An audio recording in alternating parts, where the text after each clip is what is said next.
जीव परा भव संसारिक नारी, जिनके बस में होकर के नारी दिवस न सकल गोसाई नाचे नट मट करते हैं। गृहस्थ में है तो गृहस्थ शास्त्र कहता है कि हर गृहस्थ को संतान उत्पत्ति करने का अधिकारी वो है। किस लिए उत्पन्न करे भाई?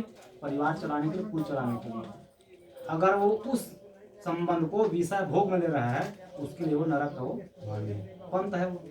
अगर उसको केवल संतान उत्पत्ति के नाम से वो कर रहा है उसके लिए धर्म का मार्ग है वो, क्योंकि धर्म में 4 चीज को जोड़ा गया है, अर्थ, धर्म, काम और मोक्ष।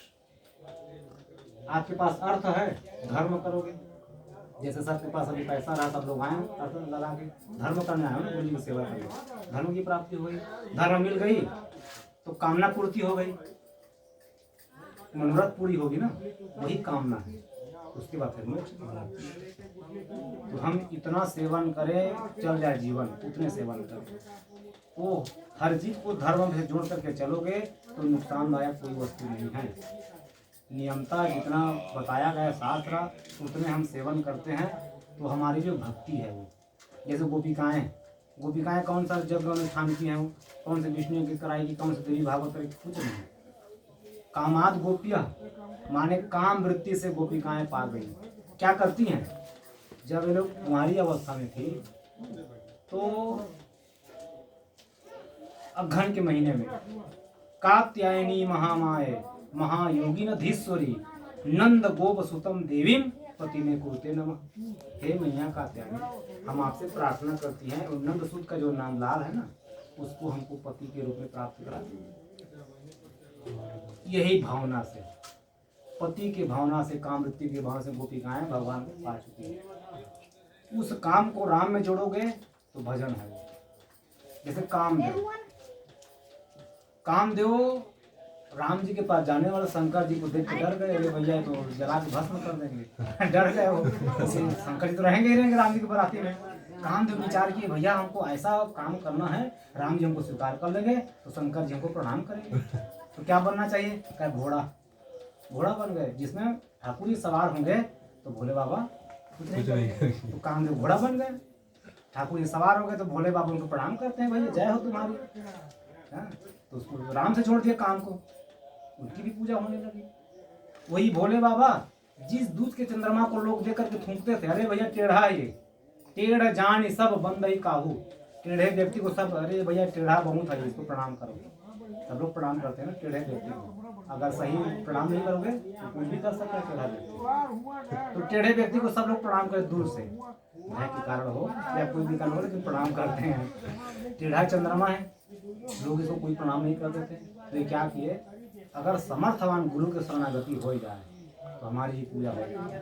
तो यमाश्रितो ही वक्रोपी चंद्रा सर्वत्र बंद। भोले बाबा के मस्तक में जाके बैठ गए। आप भोले बाबा को प्रणाम करोगे उसकी पूजा हो रही कि नहीं हो रही है? यमाश्रितो ही वक्रोपी चंद्रा सर्वत्र बंद। जिस समर्थवान शंकर जी के शरणागति लेते ही टेढ़ा चंद्रमा भी पूजनीय हो गया, ऐसे ही जो टेढ़े होते हैं जिंदगी में, जो गलत फलत अनुसरण काम करते हैं वो टेढ़े हैं, वो अगर वो गुरु जी की शरणागति ले वो भी पूजनीय हो जाते हैं। कैसे? जैसे बलि जब गए बलि के दरबार में भगवान बामन के रूप में, वहाँ 3 का भूमि मांगे तो 3 का भूमि संकल्प करके भगवान विराट स्वरूप धारण कर लिए। विष्णु पादवंतिका गुरुमती मध्यम कांचन पुरी नाभव द्वारा वही तथा हृदय मायापुरी ग्रीवा मूल हरंता एतद वेद ब्रह्म मुनियो अयोध्यापुरी च मस्तक है। विराट स्वरूप धारण के दोहावली पुस्तक जी लिखते हैं, बड़ो गहे बड़ होत हैं जो बामर कर दंड। जब बड़े रूप हुए ना तो हाथ में डंडा रखे थे, वही बड़ा हो गया, डंडा भी बड़ा हो गया।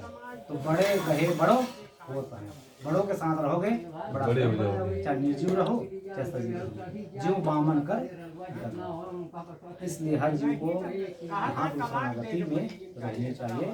उनकी कृपा से आप भी जगत वंदित हो जाओगे, पूजनीय हो जाओगे। राम नाम तो जपी रहे भैया, बस राम नाम को छोड़ना नहीं कोई, बाकी सब छूट जाए, हृदय फट जाए, नेत्र की ज्योति चली जाए, सुनना बंद हो जाए, सब चीज बंद हो जाए, लेकिन राम नाम बंद ना हो तो जीव का कल्याण निश्चित है।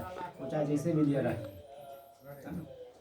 इनकी कथा आती है पद्मनाभ जी की, अरे सुने हैं ना, ये कबीरदास के शिष्य का। हाँ, हम शिष्य बने। कबीरदास जी के प्रथम शिष्य पद्मनाभ जी महाराज। ये महाराज इतने माने ज्ञानी थे ये, पूरे विश्व में डंका पीटते पीटते पीटते पीटते विजयी होते चले गए। पहुंच गए काशी, तो काशी तो ज्ञानियों की नगरी है।